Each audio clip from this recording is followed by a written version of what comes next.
Welcome back, ChangeMakers.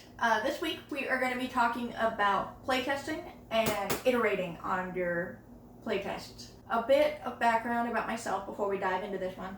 My background is as a UX designer, which also involves a lot of playtesting. I am all about how the user is interacting with an experience, so whether that's games or a software app or an app on your phone, anything like that. Those are generally my kind of job. That's what I do. So this episode is going to be really all up my alley and all of that. When I talk about playtesting, people will usually think of, grabbing a group of people and getting them all together in a room. They maybe play through the product for a couple of minutes and then give their feedback on what they think of the product or what they think could be improved on it or what's not so hot on it, things like that. That is not playtesting. That is a focus group. They're doing very different things.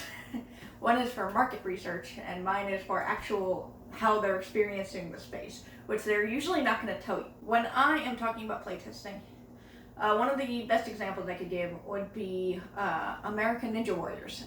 Any kind of TV game show will kind of show you the effects playtesting can have on a game. For American Ninja Warriors, they're actually pretty famous for their playtesting stuff. They'll start with their in-house expert team and they'll have them run through their potential obstacle course and just kind of make sure that it's actually beatable, that it can actually do all these things that they're expecting them to do, and see that it's something that a warrior could look at, a ninja could look at and see, yeah, this makes sense, I know what you're doing here, I can tackle this pretty easily. Easily being a key word there. This is called a heuristics test or an expert test. It's not the kind of playtesting you would usually want to use. Maybe when you're early on, that's a great place to start, but not so much later. Heuristics tests are more for making sure that your product matches the industry standard or something like that. It's more about making sure it makes sense, it's technically feasible,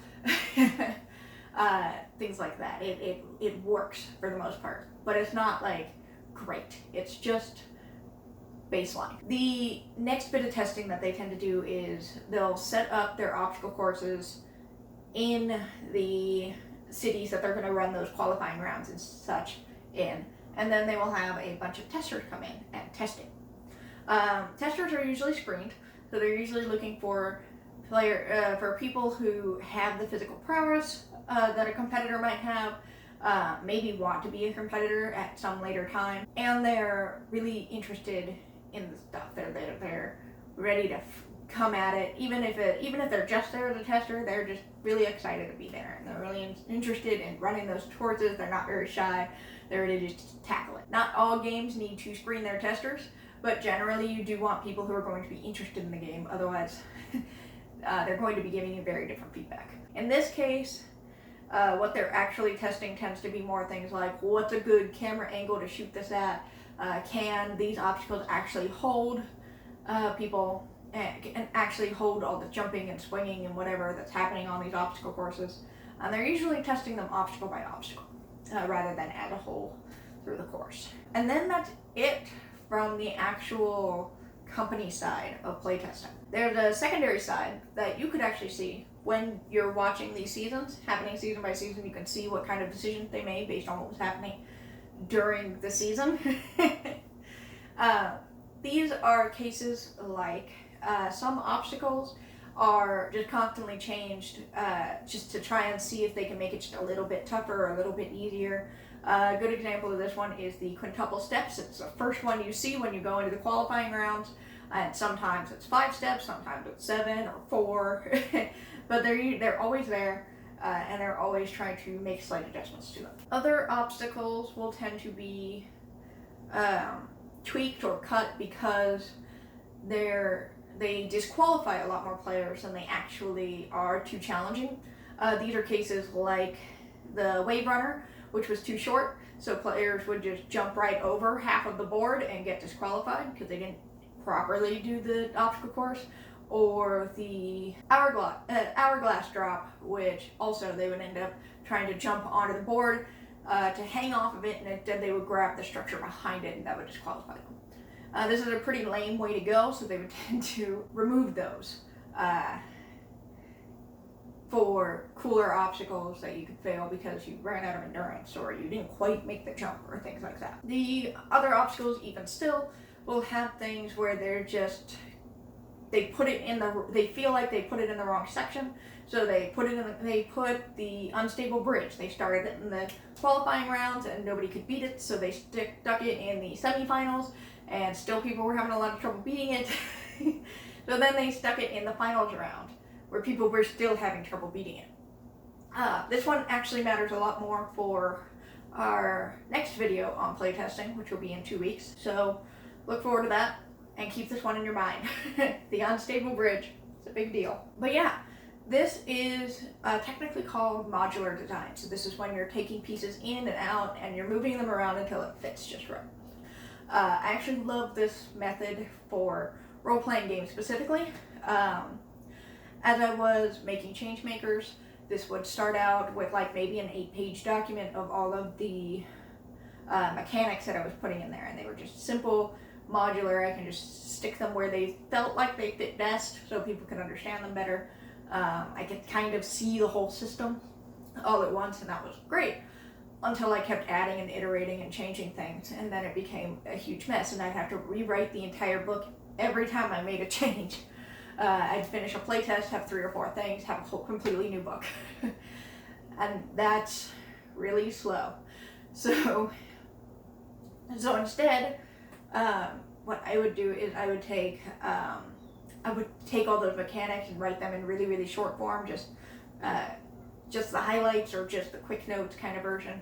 I'd drop those into like Microsoft's OneNote program, or I'd write them in a notebook of my own or things like that, just so that when I am writing the actual version of the book, I can just kind of take those bits and chuck them in and reword those as I need to, so that it lines up cleanly and I can still see, for the most part, what it is that I'm working with.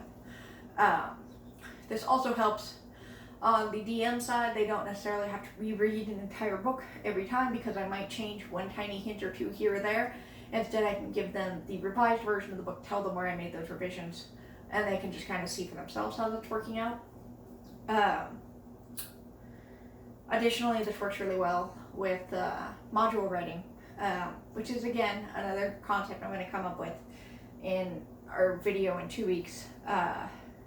Mostly because actually playtesting this requires a bit more work. If you're still not sure about modular design, I have one other example for you that I'd rather you look up on your own, because we're running out of time a little bit here. But in it, if you look up The Amazing Race, another TV game show, you look up an episode from an early season and have them explain some of the rules or whatever, and then you look up an episode from a much later season. There are 34 seasons. You can pick and choose as you want. Just go like 10 seasons later or so, and you can see a really strong change in how those rules are laid out, what kind of things are in there. This is more an example of just tacking on things at the end. This is the equivalent of like an expansion pack on a board game, or revisions to your book after the first version gets published. And it becomes more complex and harder to read, things like that, more so than it is easy to understand or feels intuitive or anything like that. But that's my alternative for playtesting. That is all we have for this week. In 2 weeks, we're going to be talking more about long-form playtesting, how to tell what you need to change, things like that. Please like and subscribe to us here. We are also on Facebook and Twitter. We would really appreciate having some followers. And that's really slow. So instead, what I would do is I would take all those mechanics and write them in really, really short form, just the highlights or just the quick notes kind of version.